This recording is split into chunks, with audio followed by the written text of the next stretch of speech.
The thing about apex predators, the galaxy had decided approximately 3,000 years ago, was that they always looked like apex predators.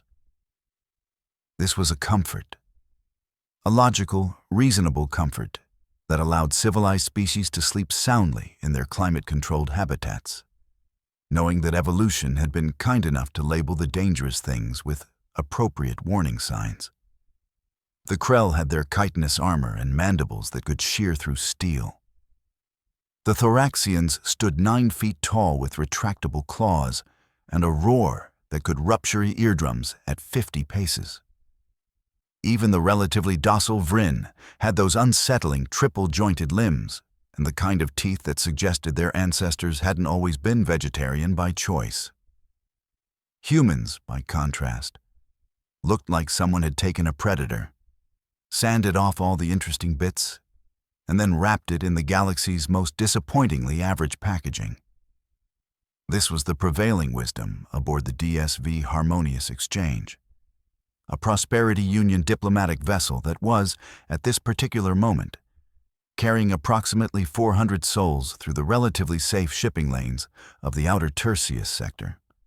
The ship itself was a monument to bureaucratic optimism, sleek where it should have been armored, spacious where it should have been practical, and painted in the kind of serene blues and whites that screamed, "Please don't shoot us, we're here to talk about trade agreements." The Harmonious Exchange was captained by Vrex Thalanis, a Quillian who had ascended to his position through a combination of political acumen, 3 decades of unblemished service, and the kind of confidence that comes from never having been seriously threatened in one's entire life. Quillians were tall, graceful beings with iridescent feather crests and 4 arms that made them exceptional at multitasking and terrible at understanding species who couldn't juggle their workload quite so literally. Vrex had kind eyes, a soothing voice that made subordinates feel heard, and absolutely no combat experience whatsoever. His second-in-command was Kolrath, a Bronthan whose species had evolved on a high-gravity world that made them dense, stocky, and nearly impossible to knock over. Kolrath had the temperament of a boulder and roughly the same level of imagination. He was loyal, competent at following procedures, and had once described an emergency drill as unnecessarily exciting. The rest of the command crew was a typical Prosperity Union mix. A Silthine navigator, whose translucent skin made her look like a walking mood ring. A Hrevek engineer who communicated primarily in clicks and somehow kept the ship running despite its design flaws. And a Vespid tactical officer who took his job seriously despite the fact that the Harmonious Exchange had all the tactical capability of a particularly aggressive filing cabinet. And then there was the human. Her name was Mira Castellanos, though most of the crew just called her the human in the same tone one might use for the photocopier or the plant in the corner that someone keeps forgetting to water. She was small by galactic standards, barely 5.5 feet tall, with dark hair pulled back in a practical ponytail, brown eyes that seemed perpetually sleepy, and the kind of soft features that made her look approximately 12 years old by most species standards. Her job was listed as cultural liaison and xenobiological consultant, which was bureaucratic speak for the person we keep around to explain human things when they come up in negotiations. Mostly, she filed reports, smiled politely at jokes she'd heard 17 times before, and drank an alarming amount of coffee from a thermos covered in stickers with incomprehensible human humor. "Decaf is a war crime," one read. "I'm not short, I'm fun-sized," declared another. The crew found these charming in the way one finds a child's drawings charming, mildly amusing, but ultimately inconsequential. Mira had been aboard for 8 months. In that time, she had proven herself to be unfailingly polite, remarkably patient with condescension, and possessed of an almost supernatural ability to remain cheerful in the face of the universe's most boring meetings. She laughed at herself easily, never raised her voice, and had a habit of apologizing for taking up space. The crew liked her the way one likes a particularly agreeable houseplant. No one, not even Vrex, with his decades of diplomatic experience, had ever thought to wonder what might be hiding behind those sleepy brown eyes. The galaxy, as it turned out, was about to receive a rather pointed education on the subject. The pirates called themselves the Cravathi Marauders, which sounded impressive right up until you learned that Cravathi roughly translated to very angry in their native tongue, suggesting a certain lack of creativity in the naming department. What they lacked in branding, however, they made up for in violence, efficiency, and a profitable business model built on the simple principle that diplomatic vessels were soft targets full of valuable cargo and even more valuable hostages. Their ships came screaming out of FTL like bats out of hell. Assuming hell was a particularly aggressive fire sale and the bats were heavily armed corvettes with the aesthetic sensibility of a junkyard crossed with a death metal album cover. There were 5 of them, each bristling with weapons that had absolutely no business being on vessels that size. And they moved with the kind of coordination that suggested this wasn't their first robbery. The harmonious exchange detected them approximately 4 seconds before the first warning shot vaporized a communications array. "Captain!" The Vespid tactical officer's voice cracked across the bridge, his antennae vibrating with alarm. 5 bogies, Cravathi configuration, weapons hot. Vrex's feather crest flattened against his skull. The Quillian equivalent of someone's face going pale. "Hail them. Perhaps this is a misunderstanding." The second shot took out their primary thruster. "I'm going to call that a no on the misunderstanding front." Kolrath rumbled, his dense fingers already working the emergency protocols. "Shields are up, but they won't last long. These things are built for hugging, not fighting." "Distress beacon?" Vrex managed, his forearms working different controls with the desperation of someone trying to stop a sinking ship by bailing with teacups. "Already sent. Nearest Prosperity Union patrol is 6 hours away." The Silthine navigator's skin flashed crimson with stress. "We have approximately 6 minutes before they finish disabling our engines and board us." The bridge descended into controlled chaos, the kind of controlled chaos that was really just regular chaos wearing a professional name tag. Alarms blared. Status screens flashed angry red. The ship shuddered as another impact rocked the hull, sending crew members grabbing for support. Mira had been sitting at her little corner station, reviewing a particularly tedious report on human agricultural exports, when the first shot hit. Her coffee thermos tipped over, spilling the last of her morning fuel across a data pad. She stared at the spreading brown stain for a moment, her expression unchanging. Then something shifted. It wasn't dramatic. There was no glowing aura, no sudden burst of power. But if anyone had been paying attention, which they weren't, because they were all rather busy panicking, they would have noticed that Mira's posture changed. Her shoulders straightened, her head tilted slightly, and those sleepy brown eyes suddenly looked a lot less sleepy and a lot more focused. She stood up, leaving the spilled coffee where it was, and walked toward the command cluster with a kind of deliberate calm that looked wildly out of place on a ship that was actively being shot at. "Captain," she said, her voice cutting through the chaos with surprising clarity. "What's our tactical status?" Vrex spared her a glance, his expression somewhere between incredulous and too busy to care. "Mira, please return to your station and secure yourself. This is a crisis situation." "Yes, I noticed the being shot at part," Mira interrupted, which was probably the first time in 8 months she'd interrupted anyone. "That's why I'm asking about our tactical status. Do we have weapons? Point defense? Anything? The Vespid tactical officer chittered something that might have been a laugh or might have been hysteria. We have 2 plasma turrets rated for asteroid deflection and a cargo bay full of diplomatic gifts. Unless you think we can weaponize ceremonial fruit baskets. The plasma turrets. Where are they controlled from? Secondary weapons station, but they're useless against military-grade shields. Mira was already moving. She crossed the bridge with quick, efficient steps, sliding into the weapons station chair and pulling up displays with a kind of familiarity that made several crew members blink in confusion. Mira, what are you? Rex started. Buying us time.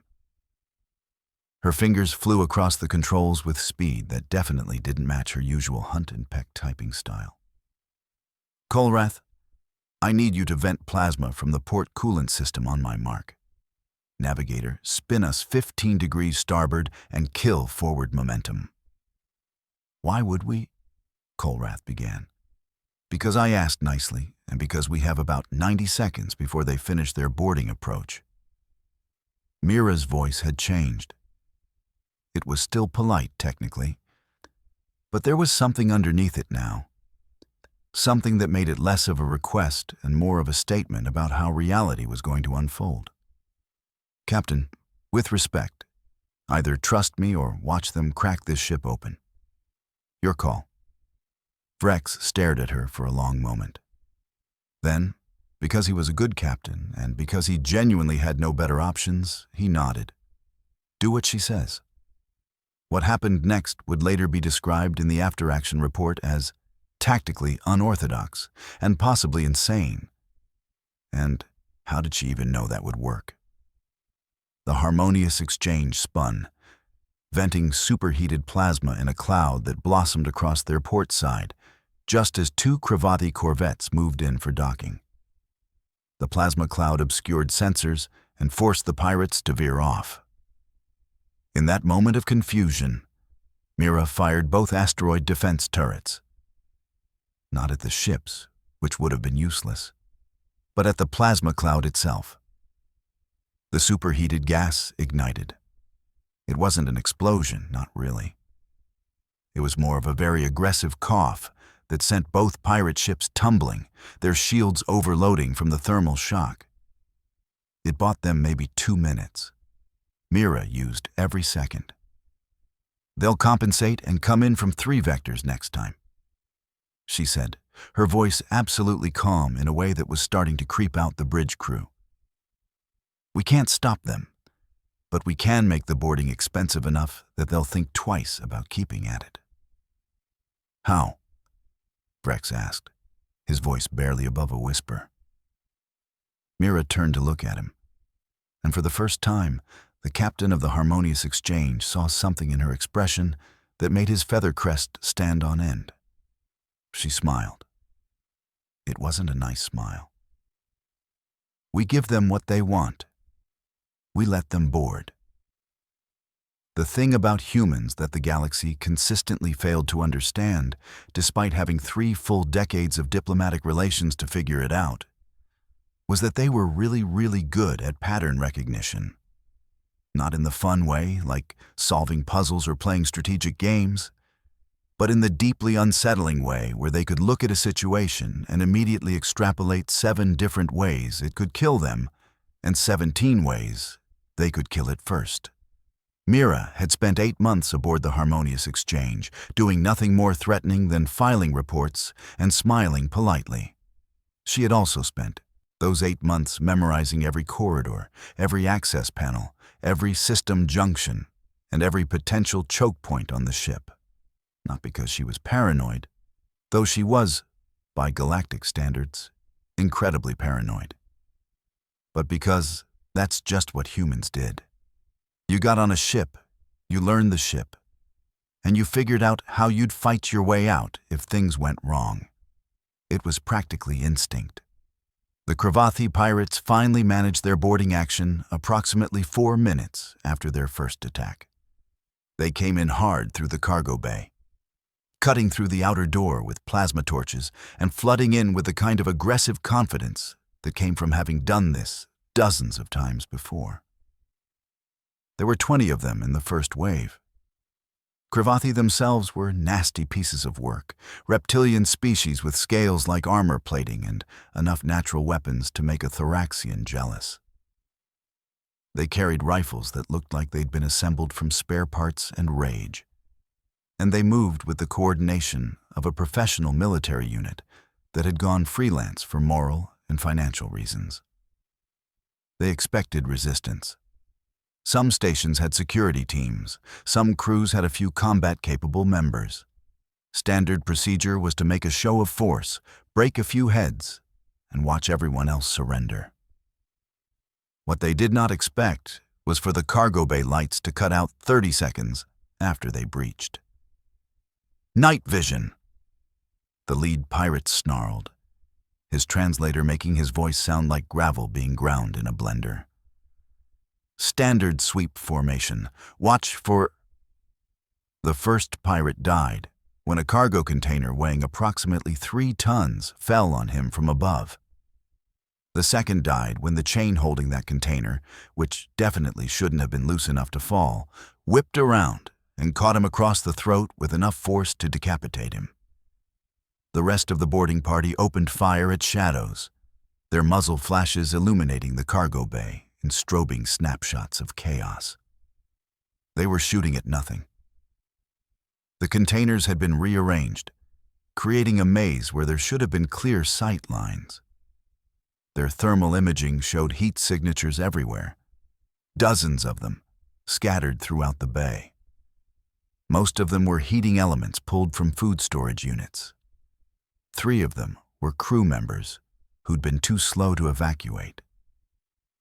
One of them was Mira. She moved through the darkness like she'd been born in it, her soft shoes making no sound on the deck plating. Everything about her body language had changed. The apologetic posture was gone. The sleepy expression had been replaced by something focused and calculating and deeply, viscerally frightening to anything with survival instincts. The pirates were hunters. They'd been hunters their entire lives. They knew what it felt like to be the thing doing the hunting. This was different. This was what it felt like to be prey. Mira had armed herself from the emergency lockers, not with the ceremonial plasma pistols that the ship's token security team carried, but with a maintenance pry bar, a roll of industrial adhesive tape, and a ceramic knife from the galley. In the hands of most species, these would have been improvised weapons at best. In her hands, they became very efficient ways to end lives. She dropped from an overhead pipe onto a pirate's back, the pry bar hooking around his throat and leveraging his own armor against him. He went down choking. She was already moving, rolling behind cover as return fire chewed up the space where she'd been standing. The ceramic knife flashed out, severing a hydraulic line. Pressurized fluid sprayed, and in the confusion, she was on the next pirate. The tape wrapping around his rifle muzzle and his throat in one smooth motion. The galaxy's sophisticated species had forgotten something important. Humans didn't evolve with claws or fangs or armor plating.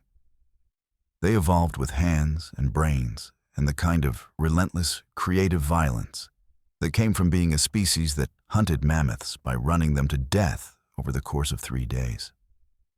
They were tool users. Everything was a weapon. Everything was leverage. And they never, ever stopped moving forward. The pirates' formation broke. They started shooting at each other. In the darkness and chaos, with their squad members dropping one by one to an enemy they couldn't see or track, their discipline evaporated. They fell back toward the cargo bay entrance, trying to regroup. Mira let them go, not out of mercy, but because she'd already moved on to the next problem. The second boarding team came through the starboard airlock 8 minutes later. They'd learned from the first team's screaming radio chatter and came in with proper lighting, chemical smoke to scatter thermal signatures, and enough firepower to level a small building. They made it approximately 30 feet into the ship before the bulkhead door, which should have been locked open per safety regulations, slammed shut behind them, and the corridor ahead sealed as well. They were trapped in a 60-foot section of corridor with no cover. "Blow the doors," the team leader shouted. That's when the atmosphere vents opened and started pumping the air out. Cravathi could survive in vacuum for maybe 90 seconds if they were lucky. These pirates had about 45 seconds before they'd start suffering permanent damage. They scrambled for their helmets, trying to seal their suits, while simultaneously trying to breach the doors. They were still trying when Mira opened the emergency access panel behind them and tossed in 3 fire suppression grenades. The foam filled the corridor in seconds, flash freezing in the near vacuum and encasing the pirates like insects in amber. They weren't dead, yet. But they also weren't going anywhere. Mira sealed the panel behind her and continued moving through the access tunnels. Her breathing steady, her expression focused. Behind her, emergency systems automatically restored atmosphere to the corridor, and medical alerts started pinging for the trapped pirates. She'd stopped the immediate threat. Now she needed to stop the ships outside from sending more. The thing that really bothered Captain Vrex, as he watched the security feeds from the relative safety of the sealed bridge, was how calm she looked. Pirates were screaming, fighting, dying, and the small human woman was moving through it all with the expression of someone doing a mildly tedious chore. She didn't look angry. She didn't look scared. She looked focused in the way a surgeon might look focused, or a craftsman working on a particularly intricate piece. "Captain," Kolrath said quietly, his voice unusually subdued.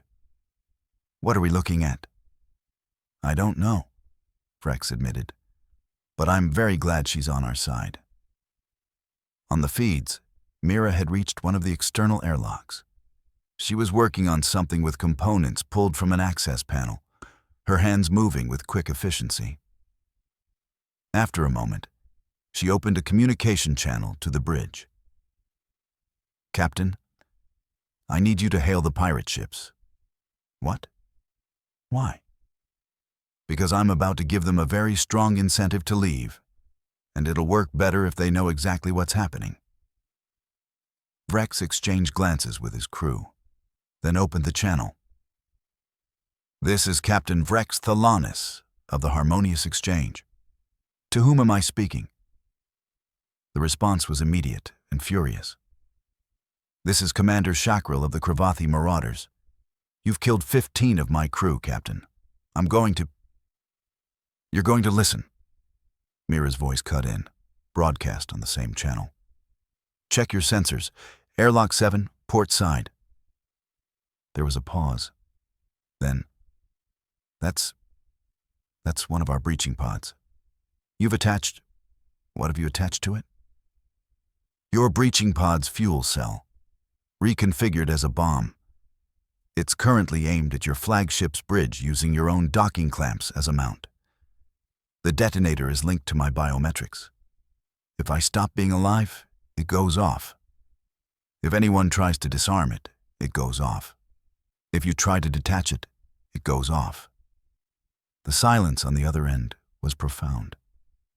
Mira continued, her voice still perfectly calm. "You have 30 seconds to break off your attack and clear the area. Every 10 seconds you're still here, I'm going to activate another improvised weapon. I have 7 of them positioned around your ships. After 7, I start getting creative with your own munitions." "You're bluffing." "Am I?"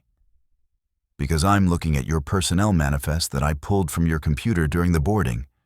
Really should encrypt those better, by the way. And I'm seeing that you have approximately 200 crew members across all 5 ships.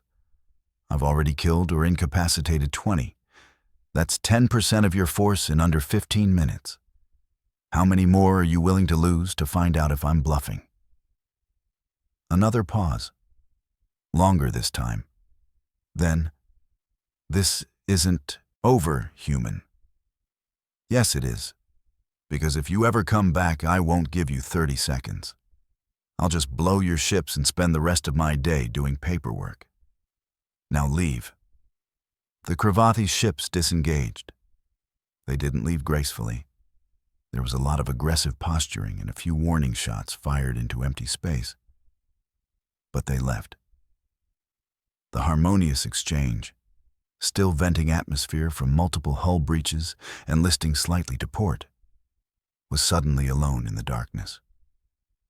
On the bridge, no one said anything for a long moment. Then Vrex cleared his throat. Someone should probably check on the human. They found Mira in the cargo bay, sitting on a container and drinking from an emergency water pouch. She was covered in various substances that no one wanted to examine too closely. Her hair had come loose from its ponytail. There was a nasty bruise forming on her left cheek. She looked up as the command crew entered, her expression shifting back to something that resembled her usual mild demeanor. "Oh, hey. Sorry about the mess. I'll help clean up once medical clears me." Vrex approached slowly, his feather crest flat with a combination of fear and confusion. "Mira, what? How did you—" She tilted her head. "How did I what? How did you do all of this?" He gestured vaguely at the cargo bay, at the unconscious pirates being tended by medical teams, at the improvised weapons and the general chaos. Mira looked genuinely confused. "I just did what needed doing. I mean, they were going to rob us and probably sell us as hostages. Seemed like a situation that required handling. But you're a cultural liaison. Your file says you have no combat training." "Oh no, I have tons of combat training. 4 years of military service before I went into diplomatic work." She paused. "Did I not mention that? I feel like that should have come up during the hiring process." "It most certainly did not." "Huh. Weird. Yeah, no, I was a combat engineer. Specialization in hostile boarding actions and urban warfare. Did a tour on 3 different stations, dealt with pirate attacks, smuggling interdictions, the usual." She said this with the same casual tone one might use to discuss a previous job in retail. "Is that going to be a problem? Because honestly, I really like the filing work. It's peaceful, very low stress." The Silthine navigator's skin was flashing through colors that didn't exist on any known emotional spectrum. You killed 15 sentients in hand-to-hand combat, and you're calling filing work low stress?" "Well, yeah. Filing never shoots back." Mira stood up, wincing slightly. "Anyway, I should probably get to medical. I think I cracked a rib during the thing with the cargo container. And we should check those hull breaches before we lose any more atmosphere. I can help with the repairs if—" "Mira." Vrex held up all 4 hands in a gesture of surrender. "Please go to medical. We will handle the repairs. And then we're going to have a very long conversation about your personnel file." "Cool. Can I grab my coffee first? I really need caffeine after all this." She walked past them, leaving the command crew standing in the cargo bay, trying to process what they'd just witnessed. Kolrath was the first to speak. "I'm going to need therapy." "Get in line," the Vespid tactical officer muttered. The after-action report took 3 days to compile, mostly because Vrex kept deleting sections that made him sound insane, and then adding them back in because they were technically accurate. The Prosperity Union's response was swift and multifaceted. They promoted Vrex for his quick thinking, reprimanded the entire crew for not properly vetting personnel files, sent a salvage team for the disabled pirate vessels, and most importantly, opened an investigation into exactly what else they might have missed about humans. The investigation lasted approximately 6 months and resulted in a comprehensive review of human capabilities that caused several senior officials to take extended stress leave. The findings were concerning. Humans, it turned out, had been playing down their combat capabilities for 3 decades. Not maliciously. They genuinely considered themselves a peaceful species and meant it sincerely.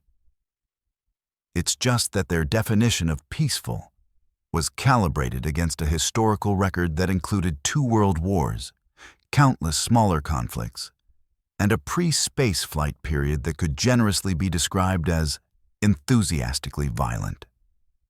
They'd evolved on a death world.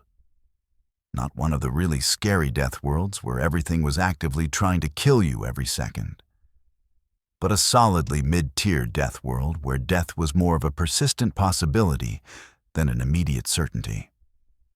This had produced a species that was simultaneously creative, adaptable, and capable of extreme violence when motivated.